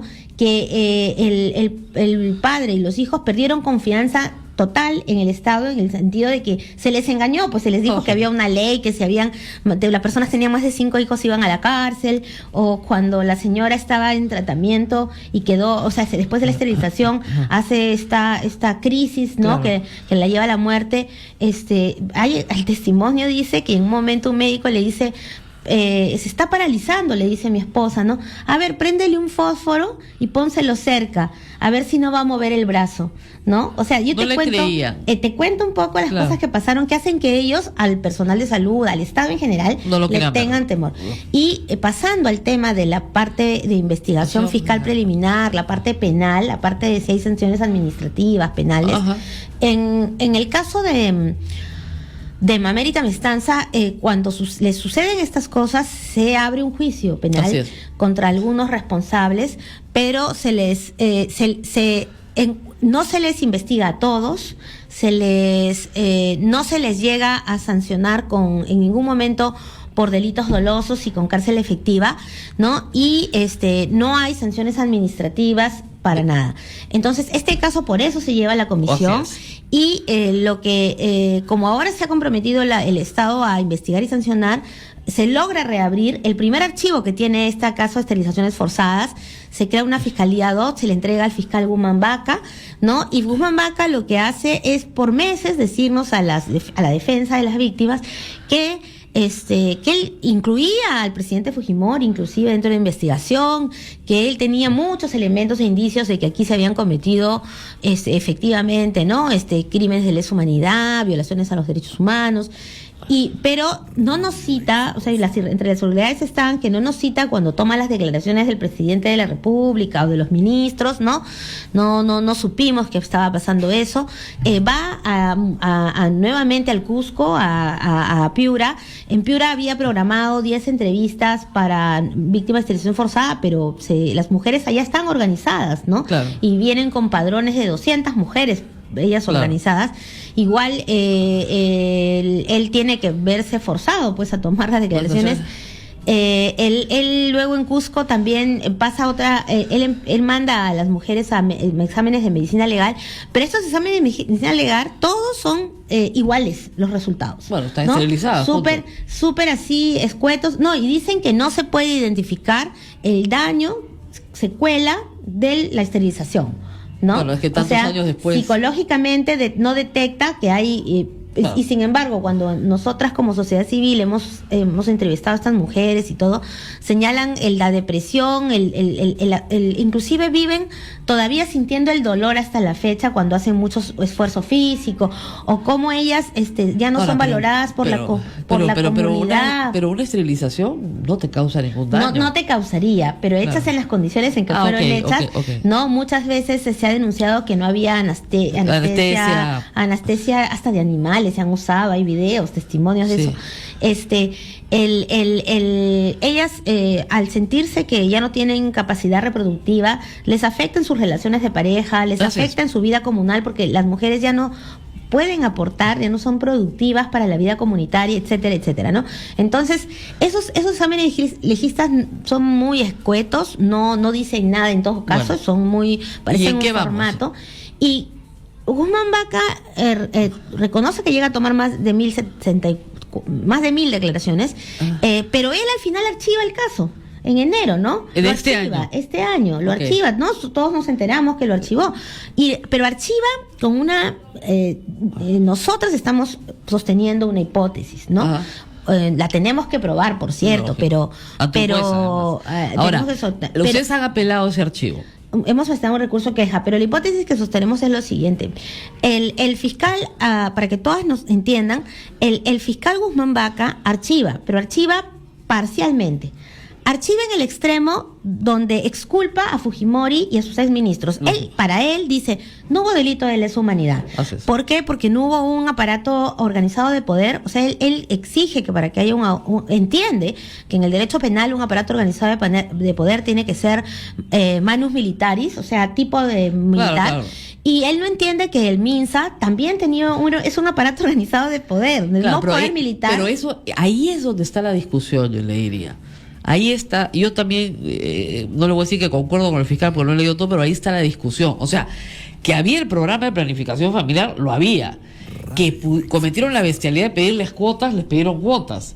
Ahora, ya lo que hicieron los médicos y el personal de salud con estas indicaciones no responde a los códigos de ética deontológicos de un médico. O sea, y uno no puede exigirle al Estado, ¿no es cierto?, responsabilidad por la irresponsabilidad deontológica de un grupo de médicos y enfermeras. Claro, pero lo cierto es que yendo elemento por elemento, y Claro. este es uno de los componentes de un delito de lesa humanidad, lo que sí tenemos es que está probado en la investigación fiscal, porque hay documentos, Sí. de que el presidente de la República era informado mensual o quincenalmente del avance de las esterilizaciones y las vasectomías. Claro, y ¿no? era un programa promovido por el Estado, eran festivales, ahí está la foto, Festival de Ligadura de Trompas, o sea, sí. De hecho sabía que habían, el presidente también sabía que habían estas cuotas, Sí, también sabía que pero lo habían que- estas coerciones, claro. las sanciones por el incumplimiento de la cuota. Esa es la parte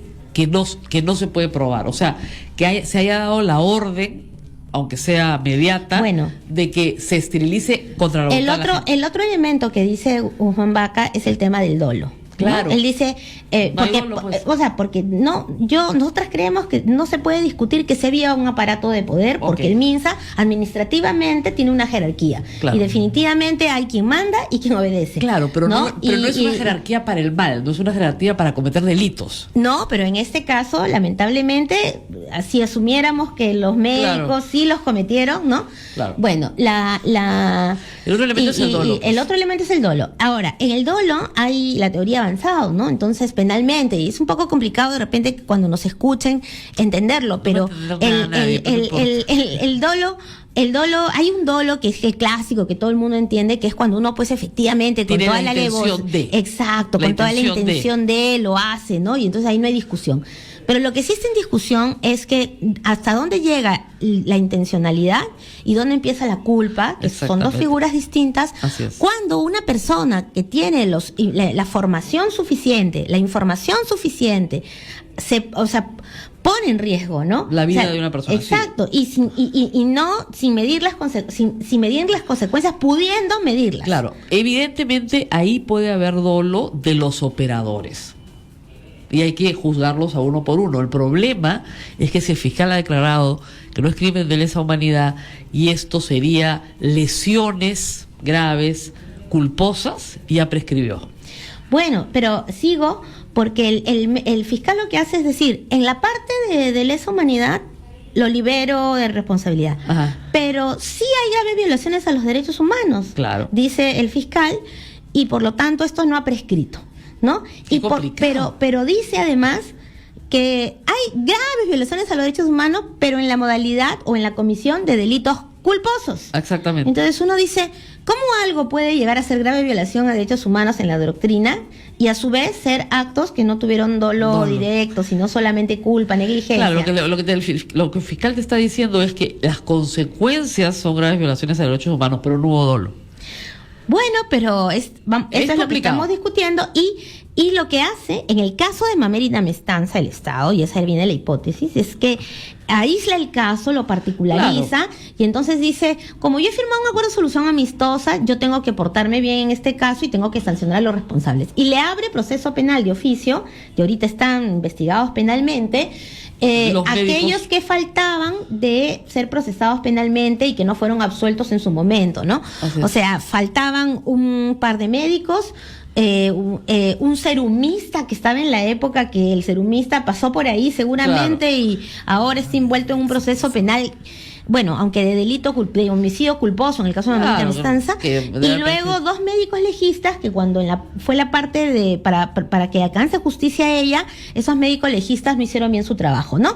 Entonces nosotros lo que preguntamos, lo que en resumen, por lo que están pidiendo, usted se mandó comunicado. Nos dice, el fiscal lo que nos dice es, bueno, miren, ahora le dice a las víctimas, ¿no? Todas aquellas víctimas que deseen ir a denunciar a todo el personal, las 2.074 víctimas, es más, las que él estima en su investigación fiscal que llegarían a más de 10.000, con todos los casos que se van sumando, pueden ir y denunciar a todos los médicos, a todas las médicas, a todo el personal de salud que les hizo esto en los 90, ¿no?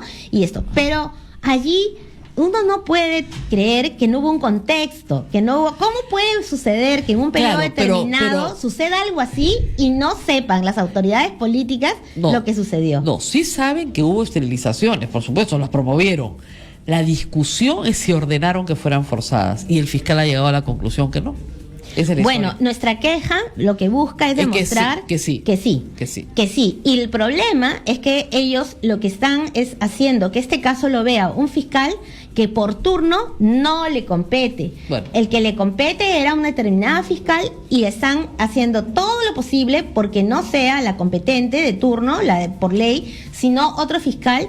Y lamentablemente este fiscal es de enero, en todo caso, hasta la fecha, todavía no resuelve, no adelanta, no dice nada, ¿no? Y en materia de reparaciones, que va por cuerda separada, el gobierno actual recién está empezando a convocar a partir de todo este caso, la ministra Montt está empezando a convocar a algunas organizaciones de sociedad civil para ver en qué medida se puede hacer un programa de reparaciones integrales para las víctimas. Y aquí hay una posición del Ministerio de Justicia que es cuestionable, ¿no? Que dice que habría que esperar a que se resuelva el caso en el Ministerio Público para proceder en el Ejecutivo. No, además ni siquiera es Ministerio Público, porque ahí tendrías que esperar el caso judicial. Claro, cuando el Estado peruano ya al firmar el acuerdo de solución amistosa en Mamerita Mestanza señala que se deben adoptar también medidas de no repetición, ¿no? Así es. Bueno, esperemos que no se repite esto nunca más. Vamos a lamentablemente tener que despedirnos porque nos ha dado la hora, pero creo que hemos explicado el caso largamente. 9:33 ha sido María Isabel Sedano, directora de Demos, sobre este tema de esterilizaciones forzadas. Un tema muy, muy complejo que tiene muchas aristas, pero que espero que el público haya entendido lo mejor posible. Gracias por haber estado con nosotros. Vamos a una pausa y volvemos. Bueno, la señora Nadine Heredia habla y el mundo calla. Vamos inmediatamente con la transmisión sobre, en vivo desde el Cusco, de las palabras de la señora Heredia. Locales en mejores condiciones. La organización comunitaria, que muy bien funciona para la producción, puede ser también la base sólida para la comercialización y el acceso a nuevos mercados. Los estados deben ser los principales soportes para la capacitación, las transferencias de tecnología, el fortalecimiento de las organizaciones y de sus prácticas acordes al cuidado del medio ambiente. Muchos países ya se han encaminado en esa línea y sus estados trabajan para agregar valor a la producción agrícola de poblaciones indígenas. Nuestro país, el Perú, no es ajeno a esta prioridad. La experiencia, como les contaba, del programa Haku Wiñay, las prácticas de inclusión financiera y los emprendimientos económicos nos muestran que los conocimientos y prácticas de los pueblos indígenas no son temas de retaguardia vinculados a la resistencia, sino que son temas de vanguardia, de modernidad, que depende del futuro de nuestras poblaciones. Para el presidente Ollantumala, el reconocimiento y valoración de la diversidad cultural es un factor clave para el desarrollo de un país como el nuestro, que tiene como una de sus apuestas más importantes la inclusión social. El gobierno del Perú ha apostado por la construcción de infraestructura productiva, puentes, carreteras, electricidad, conectividad, para facilitar la comunicación y el transporte de productos de estas comunidades, así como para trabajar en el fortalecimiento de sus organizaciones, el acceso al crédito, programas y servicios del Estado. Muy bien, vamos a dejar de escuchar un ratito a la señora esposa del presidente, que está en el Seminario Internacional de Diversidad Cultural sobre sistemas alimentarios y estrategias tradicionales de vida. Como ustedes saben, ella ha sido embajadora de la quinoa, el año de la quinoa en la FAO, pero luego de mucho tiempo está asumiendo estas presentaciones públicas y estos discursos que había sacado de su agenda justamente a raíz de las críticas de la oposición. Pero ahora, de nuevo, para terminar, Gisela Magariño se ha vuelto buena, la jefa acá, y decide que este programa tiene que terminar con buenas noticias. Todos los días, terminamos con buenas noticias. Y estamos aquí para hablar del primer trasplante de médula de niños de 6 años. El doctor Antonio Carrasco, hematólogo del Instituto de Salud del Niño de San Borja, nos va a contar por qué esto es importante y qué significa para la salud de los niños del Perú. Muchas gracias por estar con nosotros. Muy buenos días, Rosa María. Un gran saludo a todos tus oyentes de igual manera. ¿En qué casos es necesario hacer un trasplante de médula? Es una gran pregunta porque nosotros creemos que en el Perú aproximadamente hay un pool de pacientes que pudieran ser hasta 600 al año. Generalmente se tratan de leucemias y de aplasias medulares. Son enfermedades frecuentes en los niños y que para su diagnóstico y su tratamiento pues requiere centros especializados como el nuestro, y las buenas noticias, como bien dices, van por ese lado, que el día jueves, que fue el 30 de octubre, pudimos concretar luego de muchos meses de trabajo arduo entre todos nuestros colegas profesionales, enfermeras, todo nuestro equipo de gestión, el primer trasplante en el Instituto Nacional del Niño de San Borja. ¿Es el primer trasplante de médula que se hace en el Perú? No, el trasplante de médula ya se viene realizando hace 20 años. ¿A dónde? En el Hospital Pionero, el Hospital Rebagliati, donde muchos de nosotros nos hemos formado.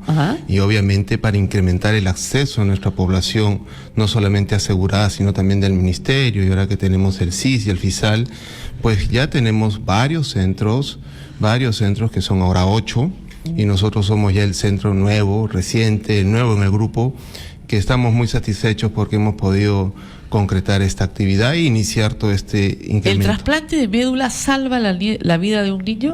Bueno, es importante mencionar a los radioyentes que algunos niños requieren el trasplante y algunos tienen que tener condiciones para entrar al procedimiento. Lógico. Y tener al hermano compatible. Se ha visto por estrategias, porque el trasplante en el mundo ya es una estrategia estándar de tratamiento. Se han hecho más de 1 millón de trasplantes en la historia de la humanidad, de que se ha visto que es mucho mejor que en algunas circunstancias que la quimioterapia. Pero repito, será bajo la valoración de caso especial, paciente adecuado y que se cuente con el donante. ¿Esperanza de vida después del trasplante? Bueno, es más del 60-70%, que es mucho mayor a lo que se logra con solamente quimioterapia, que no llega en casos a 20 o el 30%. Ok, entonces no es una cura milagrosa, o sea, no se salva el 100% de los niños, pero sí puede llegar al 60-70%. Nosotros estamos involucrados con grupos internacionales y obviamente es un área de permanente innovación. Claro. Y esto comenzó desde los años 70 y los números cada vez van creciendo más, virtud a mejor soporte de los pacientes, mejoría en los tratamientos, grupos especializados y ojalá pronto podamos decir de que esto podemos controlarlo en un porcentaje mucho mayor.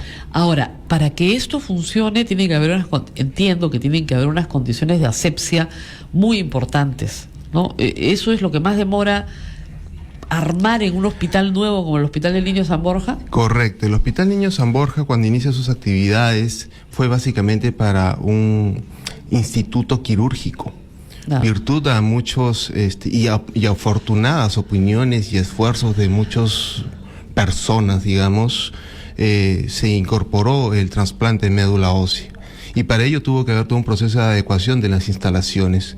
Proceso que demoró varios meses, digamos años, porque es un tema de evitar que el aire esté contaminado. Exactamente. Entonces eso requiere toda una ingeniería que a nosotros hace muy poco tiempo nos los entregaron en el Instituto del Niño y virtud de que ya teníamos todo preparado. O sea, el aire tiene que estar purificado, ¿no? De alguna manera, porque al estar la médula abierta en el momento del trasplante, si se contamina, es crítico para el paciente. Es importante el aire, la calidad del aire, y existen patrones internacionales que deben haber una cantidad crítica de no más de 50 partículas más de 0,5 micras. Eso se mide. Claro, lógico. Y no lo vemos, pero se mide. Y obviamente una persona que es susceptible en un trasplante, pues lo puede respirar, lo puede deglutir y se puede contaminar. Así es. Y en eso nosotros somos muy cuidadosos y precisamente si existen ya estándares internacionales y nuestro instituto está en esa línea para asegurar la calidad del procedimiento. El donante de médula, que tiene que ser normalmente un hermano, un familiar, el padre, la madre, el hermano, hay casos en que no son familiares, ¿ah? También pasa en el mundo, pero en el caso en que son familiares, es un procedimiento muy doloroso, es un procedimiento... explícanos un poco el procedimiento del donante. Bueno, nosotros tenemos el criterio que el donante tiene que tener toda la seguridad del procedimiento. Precisamente el procedimiento que hemos hecho el día jueves, de una niña de 6 años, su donante fue una niña de 7 años. Y fíjate que en 24 horas la niña estaba tranquila y la niña a las 48 horas ya estaba en su casa corriendo. Entonces no es doloroso, es todo un procedimiento que se realiza con personas que nos apoyan en sala de operaciones. ¿Es con anestesia general? Para el donante, ¿no? Para niños con anestesia general, para adultos es despierto, porque recuerden de que es un procedimiento hoy por hoy con máquinas en banco de sangre que ya no se hacen las antiguas punciones de la médula ósea. Ya no. No duele. Es más. O sea, ya no hay punción lumbar ni punción ósea. No hay eso. Nosotros procuramos de que los procedimientos sean en banco de sangre con la intención de obtener esas células mediante un procedimiento totalmente indoloro. ¿Cómo es? ¿Se pincha la espalda? No. A ver, cuéntanos. Es un procedimiento en el cual el paciente se le coloca unas vías de ingreso y de salida de sangre. Esa sangre sale, va a una máquina especial que se llama la máquina de aferesis. Esta obtiene las células madre que las pone en una bolsita que nosotros le llamamos la baby, la bebé, y el resto le retorna al paciente. O sea, es como una donación de sangre cualquiera. Bueno, es un procedimiento que te permite a ti en forma indolora, en un periodo de 3 o 4 horas, obtener las células que necesita el paciente. Eso es impresionante. Correcto. Hemos mejorado mucho las técnicas. ¿Desde cuándo hay esa técnica? No, y esa técnica tiene sus años. Obviamente es importante decir a los oyentes. Yo pensé que todavía estábamos con la punción en la espalda y que te aspiraban parte de la médula, ya no. No, no es así. No es así. Eso eventualmente se puede realizar en algunas circunstancias muy específicas. Entonces ya no hay necesidad de guardar células madre del cordón umbilical. Ese es otro procedimiento. Claro. Cuando hablamos de un paciente que tiene su hermano compatible, ello lo llevamos a nuestras máquinas de aferesis a colectar las células, pero hay un tema. ¿Qué pasa con aquellos pacientes que son hijos únicos?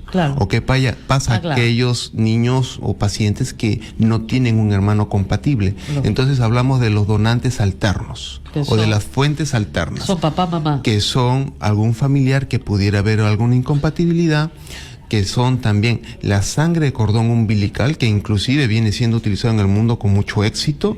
Y en tercer lugar, buscar algún donante en un registro nacional. Te explico eso un poquito.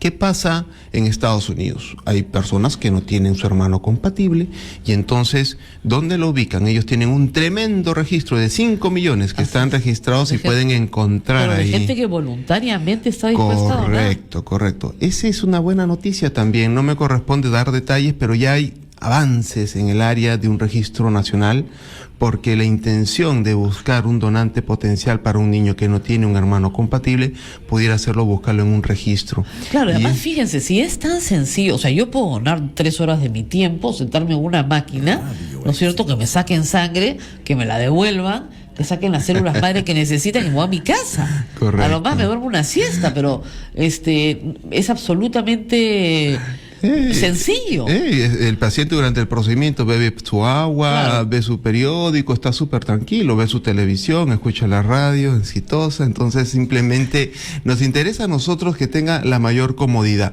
Por ejemplo, tenemos pacientes que no tienen hermano histocompatible y virtud a que el ministerio tiene un convenio con la Universidad de Miami. ¿Ya?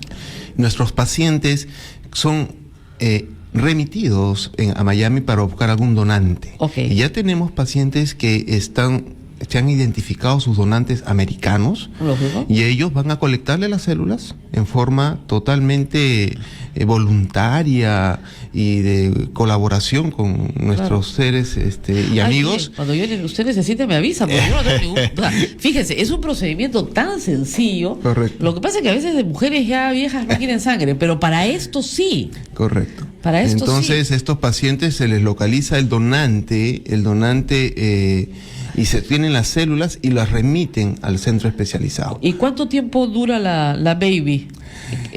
Obtenido las células madre en el proceso de colecta, esas son inmediatamente conducidos para el paciente. Lógico. ¿Y se congelan? No, porque en ese minuto, lo que pasó el jueves, simultáneamente, mientras que colectábamos las células madre de la hermana de 7 años, ya la hermana estaba preparada previamente y se le colocó las células tal cual transfusión. Es más, la niña ve cómo se le infunden las células de la hermana, conversa cómo te sientes, no se le pone anestesia. Es un procedimiento que no es intervención, Correcto, no hay cirugía. No es una cirugía. La donante ve las células, las familias, inclusive es el momento, le llamamos el día cero, en la cual todo el mundo felices porque es concretar meses de preparación para cual vez una infusión de células madre en la paciente, y esta paciente esperamos la recuperación. Claro. Ahora, la paciente que recibe, ¿no es cierto? ¿Esa paciente qué preparación especial tiene? Bueno, ¿hay que engordarlo un poquito? Hay condiciones, porque primeramente todo manejo de una enfermedad hematopoyética de la sangre requiere un diagnóstico apropiado. Y eso hemos avanzado mucho en el país. De hecho, estamos atendiendo una gran cantidad de niños de provincias que antes era complejo su manejo. Y con el CIS también saltamos al diagnóstico y tratamiento. Si el niño tiene criterios de riesgo y es de alto riesgo, nosotros decidimos por un trasplante, porque habrán niños que no lo requieren. Así es. Correcto. Entonces, teniendo ya esa circunstancia, nosotros esperamos que no haya complicaciones, por ejemplo, que no haya infección, en adultos, por ejemplo, que la diabetes esté controlada, que la hipertensión esté controlada, ¿no? Porque son circunstancias que pueden suceder, y que se cuente con las células del donante. Teniendo esos elementos en línea como aros alineados para que pase la flecha, nosotros vamos al proceso del trasplante. Claro, si el niño se resfría, no se puede hacer el trasplante. Correcto. Cuando hay infecciones, por ejemplo, es uno de nuestros grandes problemas. Cuando hay infecciones activas, hongos o infecciones, bacterias, virus, cualquier cosa, está contraindicado y nosotros tratamos de evitar eso. Y el problema es que los niños que tienen leucemia hacen, ¿no es cierto?, fácilmente neumonías. Correcto, están por la misma enfermedad inmunodeficientes y también obviamente por las quimioterapias que nosotros le vamos brindando para controlar la enfermedad, se vuelven más complicados su manejo. Entonces el primer paso es quimio y después trasplante. Correcto, a ese proceso se le denomina acondicionamiento. Claro. Ahora, ¿no se puede hacer el trasplante de frente sin las quimios? No. Los acondicionamientos buscan una función. ¿Cuál es? La médula ósea está en el interior de nuestros huesos. Lo conocemos como el tuétano. Así es. Y ese tuétano hay que eliminarlo. Hablamos del paciente. Matarlo. Correcto. Tiene que liberarse mediante los procedimientos que estamos hablando de quimioterapia preparatorios para el paciente que va a recibir células. Eso está bastante controlado Claro. De hecho, nos sirven mucho las infraestructuras que tenemos. Ahora, ¿cuánta quimioterapia se necesita? Son aproximadamente 5 a 6 días. 5 a 6 días. 5 a 6 días previo a la infusión de las células. Una vez realizado esta... Pero no destroza al niño, o sea, no lo deja muy debilitado. Fíjate que nosotros tenemos protocolos y manejos muy especializados. Y acá cabe destacar la función de nuestras enfermeras, ¿no? Lógico. Que ven la parte del cuidado día a día, nuestras nutricionistas, nosotros vamos dando el soporte diario mientras visitas permanentes, los hematólogos estamos visitas 24 horas como si fuese cuidados intensivos. Lógico. ¿No? Si Y esto se hace dentro del hospital. Se hace dentro de la sala especializada donde se tiene el aire con buena calidad. Claro. Entonces, viene el día cero, en la cual la donante ya se le obtuvo sus células, sube el baby, que es la bolsita, y uno ve cómo reinfunde las células. Después viene el post-trasplante o la post-infusión, que es un procedimiento que dura aproximadamente en un seguimiento de 100 días, pero nosotros nos vamos hasta el 6º mes e inclusive hasta el año. Lógico. Por etapas, para efectos de ver la recuperación de la paciente, evitar complicaciones infecciosas. Y obviamente cuando ya la niña tiene controlada algunas circunstancias, va a su casa, al manejo ambulatorio. ¿Y se queda 6 meses en el hospital? No, está los primeros, generalmente 2 a 3 semanas, posterior a ello ya se va a la casa y viene en forma continua lo que denominamos clínica de día, que es otro punto importantísimo en todo este sistema, cuál es dar las facilidades para que la familia pueda venir, estar un par de horas en la evaluación, hacerse sus análisis de sangre, recibir su tratamiento y se va a su casa. Entonces la clínica de día es algo que tenemos en el instituto, en San Borja, que nos permite a nosotros el manejo sin necesidad de hospitalización del seguimiento de los pacientes. O sea, ¿tienes que sacarles sangre todos los días? Se le hace regularmente cada 2 días las primeras semanas, después ya se va espaciando. Nuestros pacientes hematológicos tienen un control que va por lo menos una vez por semana y después se va espaciando hasta una vez por mes. Nuestra idea es la menor cantidad de muestras de sangre posible, pero sí tener la información necesaria para un adecuado seguimiento de estos chiquitos. Claro, y a los 6 meses, ¿en qué momento le dice usted a los padres su hija ya no tiene leucemia? Después de la vacunación. ¿Por qué? Después del trasplante, las células madre que llegaron de la hermana, por ejemplo, en nuestro caso trasplantado, no tienen todavía la capacidad inmunológica de reconocer aquellos elementos para el cual fueron vacunados. Entonces viene el proceso de la vacunación, que es generalmente al año, entre el año y el año y medio. Terminado ese proceso y el paciente sigue un manejo, digamos, mensual por consultorio. Y tenemos casos exitosos de chicos que se han reincorporado a la vida escolar, económica, hay abogados, hay médicos. Y después de la vacunación, usted le puede decir a la familia, su hija ya no tiene cáncer. Generalmente nosotros hacemos los estudios desde el 3er al 4º mes para ver en qué cantidad las células de la donante están en el cuerpo de la paciente.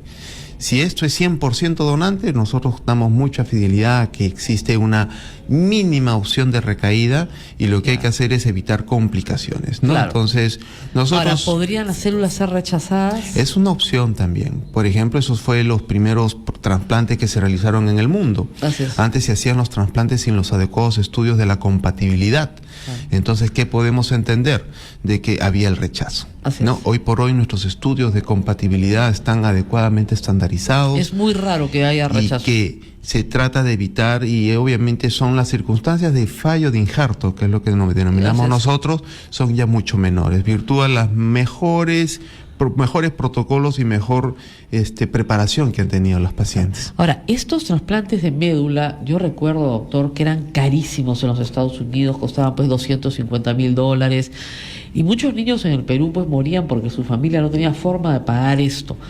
¿Cuánto cuesta esto en el Perú? Nosotros estamos en un esfuerzo a hacer un costeo de estos procedimientos. Porque en el caso del CIS es gratis para los niños. Correcto, pero igual alguien paga la cuenta, ¿no? Entonces, igual cuesta. Igual es cuesta. El trabajo de todos ustedes. Y lo que nosotros hacemos es, obviamente, optimizar recursos. Se calcula actualmente que estos procedimientos pueden estar entre los 200,000 y 300,000 soles, ¿no? Es en un servicio público, mientras que tengamos el hermano compatible. Se han hecho convenios, por ejemplo, con universidades como Miami, para en el caso de los que no se tienen el compatible. Ajá. Ahí es un poquito más, pero... ¿Por qué es tan caro, doctor? ¿Por la cantidad de mano de obra, digamos? ¿Por la cantidad de meses? En general los procedimientos médicos están en relación directa a los días de estancia. Exactamente. Entonces, si hablamos de un procedimiento que está 2 a 3 meses en preparaciones permanentes, es una circunstancia que pues eleva costos médicos. Sin embargo, esto se ha llevado ya a la mínima expresión y nosotros lo hemos trabajado con protocolos conjuntos para evitar repetir exámenes, claro, para evitar el manejo hospitalizado. Por ejemplo, el manejo de la clínica de día ahorra sustancialmente recursos, claro, y te permite a ti reducir en forma importante. Obviamente todo esto ha sido costeado por los expertos y es por eso claro, que hoy por hoy contamos con un servicio en varios hospitales. ¿Y no para le el piden trasplante de otros países venir a trabajar acá? Bueno, Bolivia quiere venir. Lógico, nosotros hemos a estado, esos costos, obviamente. hemos estado nosotros trabajando con el grupo latinoamericano de trasplante de médula ósea. Estamos muy contentos porque estamos reflotando e incrementando nuestra cobertura. Tenemos muy buenas vibras de los compañeros y amigos de Brasil, de Argentina, que siempre nos entusiasman para seguir adelante, sobre todo cuando hay que hacer y aperturar instituciones, ¿no? Lógico. Que toman mucho tiempo. Por nosotros en muy poco tiempo en San Borja se pudo concretar. En 9, 10 meses ya estamos trasplantando. Eso es algo y como usted dice, hay que hacer 600 al año y solo hay 8 hospitales, o sea que hay que hacer muchos. Bueno, nos tenemos que despedir, pero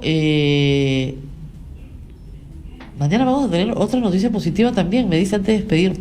Yo le agradezco muchísimo que haya estado con nosotros, porque efectivamente damos muy malas noticias todos los días, es nuestro trabajo, pero la noticia que usted nos trae es una noticia muy buena y creo que ha sido muy ilustrativo para todos acá, para los pacientes, para los que no son pacientes, para los familiares y para las personas interesadas, qué es lo que se está haciendo en trasplante de médula en el Perú. Lo que nos ha contado es interesantísimo y yo aprendo mucho en la radio, así que le agradezco muchísimo, doctor, que haya venido, y felicitaciones al doctor Antonio Carrasco, pero también a todo el equipo, porque esto es un equipo muy grande, del Instituto Nacional de Salud del Niño de San Borja. Sí, 30 segundos para mencionarte el gran esfuerzo de un equipo humano muy integrado, y que vemos una gran opción. Nosotros en la salud pública no hemos tenido estas grandes opciones, claro, por muchos años. No hay que desaprovecharlas, ahorrar los recursos y dar la mayor cobertura, y obviamente agradecer a todos nuestros amigos y compañeros del Instituto Nacional de Salud del Niño de San Borja que han estado involucrados en todo este proceso. ¿Cuántos son el equipo, más o menos? Bueno, somos 10 médicos, 25 enfermeras, en el laboratorio hay como 10 colegas, 10 técnicos entonces más. Los tecnólogos son otros 10, claro, y nuestro equipo de soporte en anestesiología, nuestro equipo de soporte en ¿no? cuidados intensivos. Hablamos de un grupo humano probablemente 50-60. Claro, para salvar una vida, ¿no? Entonces hay que trabajar. Es una cosa muy, muy bonita. Bueno, muchísimas gracias y felicitaciones a todos. Y me dice acá la jefa que después de tanta noticia mala, todos los días vamos a tener una noticia buena. Bueno, en la medida que podamos, ¿no? Pero mañana viene otra noticia buena a esta hora. Y a todas nuestras filiales en todo el Perú, porque nos están escuchando a esta hora en todo el Perú, decirles que los chicos de provincias pueden venir a Lima, pueden tramitar a través de sus hospitales locales la venida a Lima en los casos de leucemia y venir al Hospital del Niño para hacer su trasplante de médula. Y eso es una muy buena noticia para todos los niños que nos escuchan en 67 ciudades en todo el país. Vamos a una pausa y regresamos.